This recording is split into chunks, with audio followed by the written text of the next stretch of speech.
Morning all my dear student. Gurukul coaching centre के इस YouTube channel में आप सभी का स्वागत है। कुछ कारण से हम वीडियो लेकर अपना नहीं आ रहे थे, जिसमें एक्सरसाइज 3.3 का क्वेश्चन नंबर 3 तक आप लोग का बना हुआ है। अगले क्वेश्चन को हम लेकर के आए हैं, तो चलिए देखते हैं क्वेश्चन को। क्वेश्चन है 0.2x प्लस 0.3y बराबर है 1.3 और 0.4x प्लस 0.5y बराबर कितना है 2.3 है। अब क्वेश्चन को हम लोग देखेंगे। पहला क्वेश्चन 0.2x प्लस 0.3y बराबर है 1.3। ऐसा सबसे पहले हम लोग क्या करेंगे, दशमलव को हटाएंगे। दशमलव को हटाएंगे तो दशमलव का मतलब 1 और 1 अंक है तो 1 0, ठीक है। फिर दशमलव को हटाएंगे, दशमलव का मतलब 1 अंक है तो 1 0। फिर इधर भी दशमलव को हटाएंगे, दशमलव का मतलब 1 और उसके बाद 1 डिजिट है तो 1 0। तो क्या हो गया बाबू, 2x बट्टा 10 प्लस 3y बट्टा 10 बराबर है 13/10। अब दोनों जगह 10 है, इसका एलसीएम लेंगे हर वाले को। 10 का एलसीएम क्या हो जाएगा 10। 10 से 10 एक बार तो कटेगा, 1 से 2x में गुना करेंगे 2x प्लस फिर 10 से 10 एक बार में कटेगा, 1 से 3y में गुना करेंगे 3y बराबर क्या हो जाएगा 13/10, ठीक है। अब क्या करेंगे बाबू, यहाँ भी 10 है और यहाँ भी 10 है। 10 से 10 कट गया, क्या बचा 2x प्लस 3y बराबर हो गया 13। ये हो गया समीकरण 1। कोई दिक्कत? चलिए अगला देखते हैं। क्या है 0.4x प्लस 0.5y बराबर है बाबू 2.3, ठीक है। फिर यहाँ पे भी दशमलव घटाएंगे तो दशमलव मतलब 1 अंक है तो 1 शून्य हो जाएगा। फिर दशमलव घटाएंगे बाबू 1 अंक है तो 1 शून्य हो जाएगा। फिर यहाँ दशमलव घटाएंगे, दशमलव मतलब 1, उसके बाद 1 अंक है तो 1 शून्य हो जाएगा, ठीक है। समझ में आ रहा है। अब यहाँ 10 का बाबू लघुत्तम निकालेंगे तो क्या आएगा 10 से 10 कितना और कटेगा 1 से गुना करेंगे आपका, जैसे 0.4। अब यहाँ देखिए 0.4x था, 0.4x था। अब यहाँ पे हम दशमलव हटाया तो 1 हुआ और 1 अंक है तो 1 0 हुआ। तो इसको 4x/10 लिखिए या 4x/10 लिखिए, दोनों एक ही होता है। क्योंकि इस संख्या के पहले 0 लिखने का कोई वैल्यू नहीं होता है।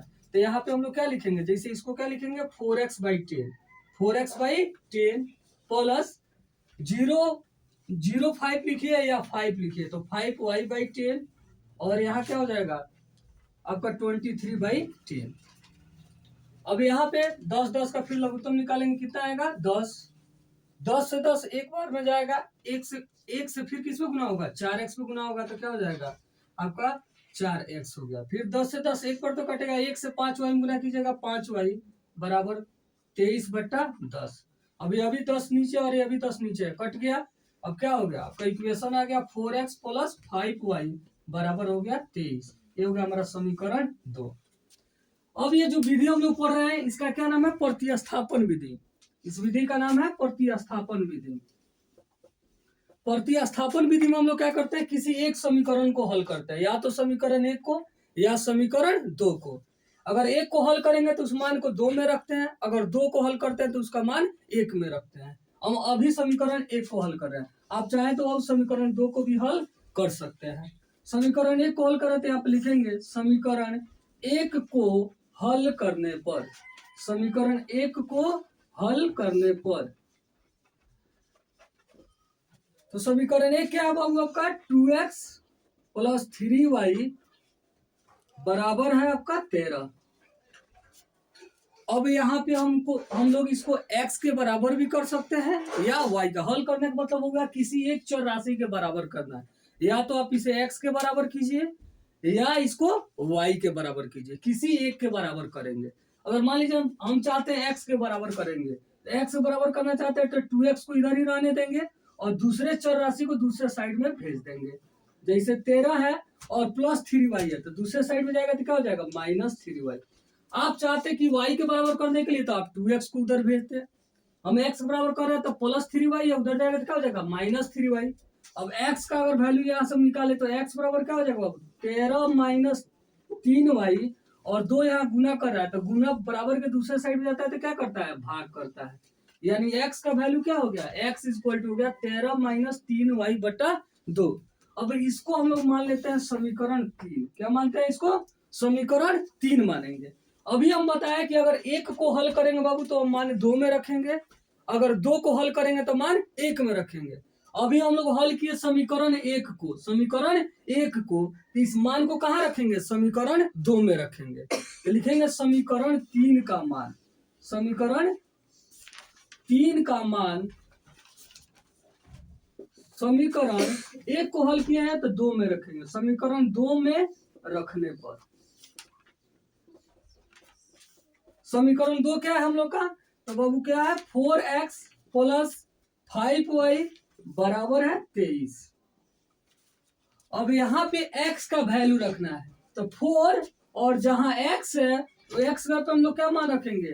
13 माइनस 3y बटा 2 अब प्लस 5y बराबर है 23।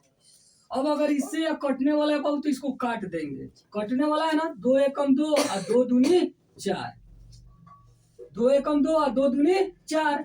अब ये जो 2 बाहर है, 2 से बारी बारी दोनों में गुना हो जाएगा, तो 2 से 13 में गुना करेंगे 13 दूना 26, माइनस 2 से 3 में गुना करेंगे 2 तिया 6, और y है तो y, और बटा 1 लिखिए या ना लिखिए उससे कोई प्रॉब्लम नहीं है, प्लस 5y बराबर कितना हुआ? 23।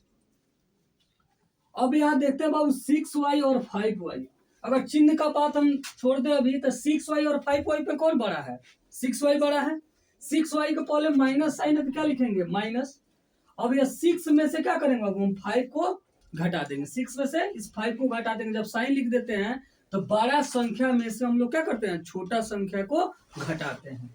तो 6 में से 5 को घटाएंगे तो क्या हो जाएगा? 1, और क्या होगा? y। तो 1y लिखिए या y लिखिए, बात वही होता है, ठीक है, बराबर 23। और यहाँ पे 26 है, 26 पहले कोई साइन नहीं है तो क्या बाबू? यहाँ पे प्लस है। जिस संख्या पहले कोई साइन नहीं होता हम क्या समझते हैं कि प्लस है, तो प्लस जब दूसरे साइड में जाएगा तो क्या हो जाएगा? Minus, minus 26। तो क्या होगा बाबू? माइनस वाई बराबर, अब यहाँ पे फिर देखेंगे बाबू कि साइन छोड़ दे अगर, तो 26 और 23 पे कौन बड़ा है?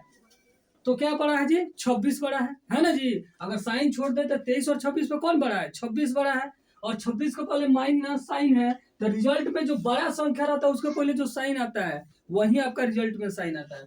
तो 23 और 26 पे 26 बड़ा है और इसके पहले माइनस है, तो रिजल्ट में भी क्या आएगा? माइनस आएगा ना जी, माइनस। अब 26 में से 23 को सब्ट्रैक्ट कर देंगे तो कितना आएगा वो? घटा देंगे तो 3 आएगा। अब यहाँ भी माइनस और यहाँ भी माइनस, माइनस कट गया, अब y बराबर क्या हो गया बाबू? 3। अब इस y का जो मान आ गया, अब उस मान को हम चाहे तो बाबू समीकरण 1 में रख सकते हैं, चाहे तो समीकरण 2 में रख सकते हैं, और चाहे तो समीकरण 3 में रख सकते हैं। लेकिन सबसे ज्यादा आसान होगा आपका समीकरण 3 में रखना, आसानी से आपका मान प्राप्त हो जाएगा। ऐसे आप 1 में, 2 में या 3 किसी भी समीकरण में रख सकते हैं। हम अभी इस मान को क्या करें? समीकरण 3 में रख रहे हैं, क्योंकि यहाँ सॉल्व किया हुआ है तो आपका आसानी से मान प्राप्त हो जाएगा। तो लिखेंगे y का मान, y का मान समीकरण 3 में रखने पर, 3 में रखने पर, और समीकरण 3 क्या है बाबू? तो x बराबर है 13 माइनस 3y बटा 2, और मान को रखते हैं तो 13 माइनस 3 गुना, और y का मान क्या है जी? 3 है, तो क्या लिखेंगे? 3 बटा 2, यानी क्या हो गया जी? 13 माइनस 3 से 3 में गुना होगा तो क्या हो जाएगा? 9 बटा 2, यानी 13 में से जब 9 जाएगा तो क्या बचेगा? 4, 4 बटा 2, 2 से 2 2 बार में कट जाएगा, यानी 2 आ गया। इस तरह x का मान निकल गया, अतः हमारा क्या हो गया आंसर? x का मान हो गया 2 और y का मान हो गया 3। ये हम लोगों का आंसर। चलिए हम देखते हैं क्वेश्चन नंबर 5, ठीक है। क्वेश्चन नंबर 5 क्या बाबू? √2x प्लस √3y बराबर है 0, ये हो गया हमारा समीकरण 1, और √3x माइनस √8y बराबर है 0, यह है समीकरण 2, ठीक है। फिर यहाँ पे हम आप लोगों को बताया कि यहाँ पे हम लोग समीकरण 1 को भी सॉल्व कर सकते हैं बाबू, और समीकरण 2 को भी। हम लोग अपने सुविधा अनुसार किसी भी समीकरण को सॉल्व कर सकते हैं, ठीक है। अभी हम समीकरण क्या कर रहे हैं? समीकरण 1 को हल कर रहे हैं, लिख रहे हैं बाबू क्या? समीकरण 1 को हल करने पर ऐसे हम चाहें तो समीकरण 2 को भी हल कर सकते हैं, उसमें कोई प्रॉब्लम नहीं है। आप लोग भी चाहे तो समीकरण 2 को भी हल कर सकते हैं। तो समीकरण 1 क्या है बाबू? तो है √2x प्लस √3y बराबर 0। अब हल करने का मतलब हुआ, अभी हम आप लोग बता रहे थे, इसमें या तो हम लोग x का मान निकालते हैं या इसमें हम लोग क्या करते हैं, y का मान निकालते हैं, किसी एक के बराबर करते हैं। सपोज दैट मानिए अगर हम x के बराबर करना चाहते हैं बाबू, तो क्या हो जाएगा, √2x, और इस 3y को क्या करेंगे, बराबर के दूसरे साइड में हम लोग क्या करेंगे, भेजेंगे ना जी। तो 0 बराबर में 0 और +3 इधर जाएगा तो क्या हो जाएगा, -√3y हो जाएगा। ठीक है, यानी √2x बराबर, अब 0 -√3y लिखिए या -√3y लिखिए, क्योंकि 0 में से कोई भी चीज सब्ट्रैक्ट कीजिएगा तो वो वहीं रहेगा, उसका मान बदलेगा नहीं। अब अगले बार हम अगर x के बराबर निकालते हैं तो क्या हो जाएगा, -√3y, और √2 यहाँ क्या कर रहा है, गुना कर रहा है। क्या कर रहा है, गुना कर रहा है। तो यहाँ √2 गुना में बराबर के दूसरे साइड में जाएगा तो क्या करेगा, भाग करेगा। क्या करेगा, भाग करेगा। तो x बराबर क्या हो गया, √2 जो गुना करा इधर आया तो क्या किया, भाग किया। यानी x का मान यहाँ पे क्या हो गया, -√3y बटा y, सॉरी -√3y बटा √3। अब इसको हल कर लिए तो इसको हम मान लिए बाबू क्या, समीकरण 3। क्या मान लिए, समीकरण 3। अब अभी हम आप लोग बताए कि अगर समीकरण 1 को हम लोग हल कर रहे हैं तो इस मान को कहाँ रखेंगे, समीकरण 2 में रखेंगे। 1 को हल करेंगे तो 2 में, 2 को हल करेंगे तो 1 में। और अभी हम लोग हल किसको किए हैं, समीकरण 1 को किए हैं, तो हम मान किस में रख देंगे, समीकरण 2 में। तो लिखेंगे समीकरण 3 का मान, समीकरण 3 का मान, समीकरण 3 का मान, 3 का मान समीकरण 2 में रखने पर, समीकरण 2 में रखने पर। 2 में क्यों रख रहा है, क्योंकि हम 1 को हल किए हैं। अगर 2 को हल किए रहते तो मान किस में रखते, 1 में रखते। ठीक है, तो समीकरण 3 का मान समीकरण 2 में रखने पर, समीकरण 2 में, तो समीकरण 2 पहले लिख लेंगे यहाँ से। समीकरण 2 क्या है बाबू, तो √3x माइनस √8y बराबर है 0। अब यहाँ जो मान रखना है वो किसका मान रखना है, x का मान रखना है। किसका मान रखना है, x का मान रखना है। तो √3 और x गलते हम मान रख देना है। क्या रखना है बाबू, तो -√3y अब बटा √2। अब माइनस पहले से क्या है बाबू, तो -√8y है ना, बराबर क्या हो जाएगा, 0। कोई यहाँ तक दिक्कत। अब चलिए आगे चलते हैं। फिर यहाँ माइनस है बाबू, यहाँ प्लस है, यहाँ माइनस और यहाँ प्लस है, तो यहाँ क्या हो जाएगा बाबू, प्लस माइनस क्या हो जाएगा, माइनस। और एक और चीज यहाँ पे देखिए क्या है बाबू, √3 इंटू -√3 है। तो जब दो समान संख्या हो, चाहे कोई भी हो, रूट में अगर दो संख्या गुना करता है और दोनों रूट में हो तो एक रूट होता है, एक रूट हो जाता है, और रूट के अंदर ये दोनों संख्याएं क्या करती हैं, गुना कर लेती हैं। तो रूट के अंदर क्या हो जाएगा, 3 × 3 हो जाएगा। और यहाँ पे कोई साइन नहीं है बाबू, तो प्लस और यहाँ पे माइनस है, तो प्लस माइनस गुना के क्या हो जाते हैं, माइनस। नहीं, यानी क्या हो जाएगा, माइनस। और रूट के हम लोग जानते हैं वर्गमूल में कि जोड़ा संख्या में से एक संख्या बाहर निकल रहा है, निकलता है ना जी। तो डबल 3 है तो उसमें से एक 3 बाहर निकल गया, यानी इसका मान कितना आ गया, इसका मान आ गया -3। क्या आ गया बाबू, -3। यही यहाँ पे है। तो माइनस प्लस माइनस हो गया, √3 गुना होकर हम देखे क्या आ जा रहा है बाबू, 3 आ रहा है। और y है तो इसके साथ क्या हो जाएगा, y, और बटा √2 है तो बटा √2। कोई दिक्कत, यहाँ तक कोई दिक्कत किसी को। चलिए आगे है -√8y और बट्टा में, इसके नीचे कुछ नहीं है तो बट्टा में हम क्या दे देंगे बाबू, 1 बराबर क्या हो जाएगा, 0। अब अगले बार में क्या करेंगे बाबू, यहाँ √2 और 1 का हम लघुत्तम निकालेंगे। तो √2 और 1 का लघुत्तम निकालेंगे, क्या आएगा बाबू, √2 ही आएगा। क्या आएगा, √2 आएगा। अब √2 से √2 को काटेंगे, एक मर्द को कट जाएगा, एक बार में 1 से इसमें गुना करेंगे तो -3 है कम -3, y है तो y। फिर माइनस 1 से √2 मर्द में कटेगा बाबू, और √2 से √8 में अब गुना करना है। √8 में किससे गुना करना है, √2 में। तो अभी आप लोग को बताएं कि जब दो संख्याएं रूट में हो तो एक रूट हो जाता है और दोनों संख्या गुना कर लेता है, 8 और 2। तो गुना करके 8 दूनी कितना हो गया बाबू, 16। और 16 का वर्गमूल निकालेंगे तो क्या हो जाता है, इसको क्या लिख सकता है, 4 × 4। जोड़ा 2 को 4 है तो 1 4 बाहर निकल गया, यानी इसका मान कितना आ गया, 4 आ गया। √8 गुने √2 का मान कितना आ गया बाबू, 4 आ गया। क्या आ गया, 4। तो यहाँ पे हम क्या लिख लीजिए, 4 और y बराबर क्या हो गया, 0। अब आगे देखते हैं हम।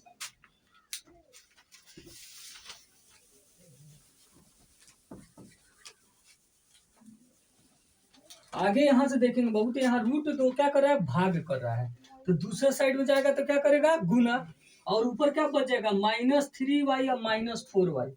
-3y और -4y क्या बाबू, -3y और -4y बराबर। और यहाँ पे √2 गुना कर रहा है, सॉरी भाग कर रहा है, तो दूसरे साइड में जाके क्या करेगा जी, क्या करेगा, गुना करेगा। 0 बराबर √2 गुना में है, इधर आया तो सॉरी भाग में है, इधर √2 आया तो क्या किया, गुना किया। और यहाँ पे बाबू देखिए, ये भी y है और यह भी y है, और दोनों माइनस माइनस है। तो दोनों अगर माइनस माइनस है तो जुड़ जाते हैं, लेकिन चिन्ह माइनस का ही रहेगा। जैसे प्लस प्लस जुड़ जाता है और चिन्ह प्लस का रहता है, वैसे ही अगर दोनों माइनस में है तो माइनस माइनस भी आपस में जुड़ जाएंगे और चिन्ह क्या रहेगा, माइनस का ही रहेगा, रहेगा ना। तो -4y और -3y मिले कितना हो गया, -7y। और बराबर 0 में किसी भी संख्या से गुना करेंगे बाबू तो उसका मान क्या होता है, 0 हो जाता है। ठीक है, तो आपका y का मान क्या हो जाएगा, y बराबर 0 और -7 गुना में इधर है क्या करेगा, -7 भाग करेगा। तो हम लोग जानते हैं कि 0 एक ऐसी संख्या है, उसमें किसी भी संख्या से भाग और गुना कीजिए, उसका मान क्या हो जाता है बाबू, 0 हो जाता है। चाहे कितना बड़ी संख्या हो, चाहे कितना छोटी संख्या हो, तो ये भाग करके क्या हो जाएगा बाबू, 0 हो जाएगा। क्या हो जाएगा, 0 हो जाएगा। तो यहाँ से हम क्या देखें कि y का मान हमें प्राप्त हो गया, क्या प्राप्त हो गया जी, 0। अब इस y के मान को आप चाहे तो समीकरण 1 में, चाहे तो समीकरण 2 में, या चाहे तो समीकरण 3 में, किसी भी समीकरण में इस मान को हम लोग रख सकते हैं। हम इस मान को समीकरण 3 में रख रहे हैं। कोई जरूरत नहीं है कि जिसमें हम रखें उसी में आप रखें। आप 1 में भी रख सकते हैं, 2 में भी रख सकते हैं और 3 में भी रख सकते हैं। तो हम समीकरण 3 में रख रहे हैं। y का मान समीकरण 3 में रखने पर, समीकरण 3 में रखने पर, समीकरण 3 में रखने पर, तो समीकरण 3 क्या है बाबू, तो समीकरण 3 क्या है, तो x बराबर है, क्या है बाबू, x बराबर है -√3y और बटा क्या है बाबू, तो बटा है √2। तो -√3y और यहाँ पे y का जो मान रखना है, क्या रखना है बाबू, 0 रखना है। क्या रखना है, 0। तो अभी हम देखे बाबू और बताए आप लोग को कि 0 एक ऐसी संख्या है, उसमें किसी संख्या से गुना हो, अच्छा उसमें किसी संख्या से भाग हो, उसका मान क्या होता है बाबू, 0 हो जाता है। क्या हो जाता है, 0। तो इसका मान क्या हो जाएगा, 0 हो जाएगा। ये सबको गुना करके क्या कर देगा, 0 कर देगा। तो इस तरह हम लोग को क्या मान प्राप्त हो गया कि x बराबर भी 0 और y बराबर भी 0। आप चाहें तो इस समीकरण को जांच भी कर सकते हैं कि आप जो बनाए हैं वो सही है या गलत है। तो यहाँ पे हम आप लोग बताते हैं कैसे जांच करेंगे। तो √2 यहाँ पे अगर जांच करना चाहे तो √2 और x का वैल्यू हम रखेंगे बाबू 0, तो √2 और 0 गुना होकर क्या हो जाएगा, 0 हो जाएगा। फिर यहाँ पे दूसरा में आता है तो √3y, y का मान भी 0 है, तो √3 और y का मान भी है 0, तो ये भी गुना होकर 0 हो जाएगा। 0 + 0 क्या हो जाएगा, 0 हो जाएगा। वैसे ही इसमें भी रखेंगे तो 0 हो जाएगा। इस तरह हम देख भी सकते हैं कि जो हम मान निकाले हैं वो सही है या गलत है। चलिए देखते हैं क्वेश्चन नंबर 6 को। क्वेश्चन नंबर 6 क्या है, तो 3x/2 -5y/3 बराबर है -2। ठीक है, अगला क्वेश्चन है x/3 + y/2 बराबर है बाबू 13/6। ठीक है, अब इसको सिर्फ फिर ये पहला दिया है समीकरण, दूसरा दिया, हम लोग शुरू से पहला से देखेंगे। पहला क्या है बाबू, तो 3x/2 है -5y/3 है बराबर है -2। सबसे पहले हम लोग इस बटा को हटाने का प्रयास करेंगे, इसको सिंपल समीकरण में इसको चेंज करेंगे। इसके लिए क्या करेंगे बाबू, नीचे वाले का लघुत्तम निकाल लेंगे, एलसीएम 2 और 3 का। तो 2 और 3 का जब एलसीएम आप निकालिएगा तो एलसीएम तो ये तो कटेगा नहीं, तो गुना कर लेंगे। 2 और 3 से कितना हो जाएगा, 6। एलसीएम आपका आ गया 6। अब ये 2 से 6 में भाग करेंगे, कितना से कटेगा, 3, और 3 से जस्ट ऊपर वाले में गुना होता है, तो 3 3 का कितना हो जाएगा, 9, और x है तो x माइनस, फिर 3 से भाग करेंगे इस 6 में, 3 से भाग करेंगे 6 में, कितना बार में जाएगा, 2, और 2 से ऊपर वाले में गुना करेंगे तो 5 दूनी 10 y बराबर है क्या 2। ठीक है, आगे देखते हैं बाबू। तो क्या होगा यहाँ जब डबल इक्वल का हम लोग बाबू प्रयोग करते हैं तो यहाँ इम्प्लाई दैट या और या का हम लोग प्रयोग करते हैं। ठीक है, इम्प्लाई दैट। यहाँ पे क्या होगा बाबू 9x माइनस 10y -2 रहेगा -2। ठीक है, 10y इक्वल टू -2। बाबू यहाँ पे 6 डिवाइड कर रहा है, इधर जाके क्या करेगा आपको मल्टीप्लाई करेगा।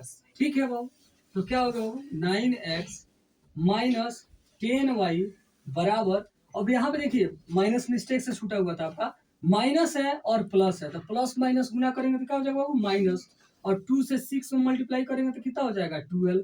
ठीक है, कोई दिक्कत नहीं, आगे बढ़ते हैं बाबू। तो ये क्या हो गया आपका 9x माइनस 10y और एक गुना कर लिया -12। यह होगा हम लोग का समीकरण 1। ठीक है, अब हम लोग देखते हैं फिर दूसरा जो दिया हुआ है। क्या दिया है बाबू दूसरा में आपका दिया है x/3 प्लस y/2 बराबर है 13/6। फिर यहाँ भी 2 3 का लघुत्तम लेंगे बाबू, कितना आएगा आपका वही 6 आएगा। फिर 3 से भाग करेंगे 6 में 2 बार में कटेगा, 2 से x गुना करेंगे बाबू 2x या 2x प्लस 2 से भाग करेंगे 6 में 3 बार में कटेगा, 3 से y में गुना करेंगे 3y या 3y बोलिए 13 बराबर है 13/6। अब यहाँ पे बाबू 6 यहाँ भी नीचे है और इधर भी है। क्यों कट जा रहा है बाबू, चूंकि इधर हर में है भी हर में है, तो बराबर में दोनों अगर हर में है तो कट सकता है, अंश अंश में कट सकता है। क्यों, चूंकि अभी यह हर में है, भाग कर रहा है, जब बराबर दूसरे साइड में भेजेंगे तो क्या करेगा गुना, और ये करेगा भाग तो कट जाएगा। वैसे ही हम लोग नीचे से नीचे हर से हर करता है और अंश से अंश को काट सकते हैं। ठीक है, तो यहाँ पे क्या हो गया आपका 2x प्लस 3y बराबर हो गया 13। यह हो गया हमारा समीकरण 2। अब हम लोग फिर क्या किया, अपना सिंपल इक्वेशन निकाल लिए। सिंपल इक्वेशन निकाल लिए कि हम लोग पास इक्वेशन एक आ गया 9x माइनस 10y बराबर -12 -12, और यहाँ पे दूसरा होगा 2x प्लस 3y बराबर 13। फिर यहाँ से हम लोग वही काम करेंगे, या तो समीकरण 1 को हल करेंगे या तो समीकरण 2 को हल करेंगे। फिर यहाँ से दोनों में से किसी एक समीकरण को हमको हल करना होगा, चाहे हम समीकरण 2 को हल करें या समीकरण 1 को हल करें। चलिए एक को हल कर रहे हैं तो एक ही को हल कर लेते हैं हम लोग, लेकिन यहाँ पे आपको ज्यादा आसान होगा समीकरण 2 को हल करना। ठीक है, लेकिन चलिए हम लोग करते हैं समीकरण 1 को ही। देखते हैं समीकरण 1 को हल करने पर, 1 को हल करने पर समीकरण 1 देखिए बाबू क्या है, तो 9x है माइनस 10y है और बराबर है -12। ठीक है बाबू, अब वही या तो x के बराबर करेंगे या तो y के बराबर। तो चलिए अगर x के बराबर बाबू कर रहे हैं तो 9x, और पहले से क्या है वो -12 है बराबर की साइड में, और माइनस दूसरे साइड में जाता है तो क्या हो जाएगा बाबू प्लस, और 10y है तो क्या हो जाएगा 10y, -10y इधर आया तो क्या हो गया प्लस हो गया 10y। हाँ, तो 9x बराबर क्या हो गया -12, अब -10y दूसरे साइड में जाएगा तो क्या हो जाएगा +10y। तो अब 9x बराबर हो गया -12 प्लस 10y। अब x बराबर क्या हो जाएगा बाबू, तो -12 प्लस 10y, और 9 यहाँ गुना कर रहा है, दूसरे साइड में जाएगा तो क्या करेगा बाबू भाग। तो x बराबर क्या हो गया -12 प्लस 10y, और 9 गुना में इधर आके कर दिया भाग। ये हम लोग का क्या हो जाता है बाबू समीकरण 3। क्या हो गया समीकरण 3। अब हम लोग क्या करते हैं, अगर 1 को हल करते हैं तो मान किस में रखेंगे बाबू 2 में, और 2 को हल करेंगे तो 1 में। अभी हम हल किए हैं 1 को, तो इस मान को कहाँ पे रखेंगे 2 में, तो लिखेंगे समीकरण 3 का मान, समीकरण 3 का मान, 3 का मान समीकरण 2 में रखने पर, समीकरण 2 में रखने पर, 2 में रखने पर। तो समीकरण 2 क्या है बाबू, तो समीकरण 2 हम लोग पहले लिख लेंगे। यहाँ पे है हम लोग का समीकरण 2 क्या है 2x प्लस 3y बराबर है 13।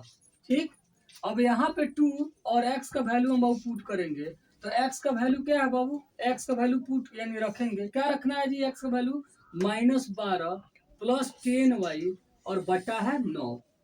अब आप लोग को हम बोले थे कि अगर बाबू कटने वाला रहेगा तो हम लोग काट देंगे, लेकिन यहाँ पे कोई कटने वाला नहीं है तो नहीं काटेंगे। प्लस 3y है तो प्लस क्या लिख लेंगे 3y, और बराबर हो जाएगा बाबू 13। ठीक है, अब यहाँ पे क्या होगा जी 2 से गुना हो जाएगा बारी बारी से, तो गुना होगा तो माइनस है बाबू, या माइनस, इसके पहले कोई साइन नहीं है तो क्या है, प्लस है, तो प्लस माइनस माइनस, 12 दूना 24। और एक और बात, ये ऊपर में ही गुना होगा, नीचे नहीं, चूंकि ऐसे लिखने का मतलब होता है कि ऊपर है अंश में, इसका नीचे कुछ नहीं तो क्या है, 1 है, तो ऊपर ही गुना होगा इससे।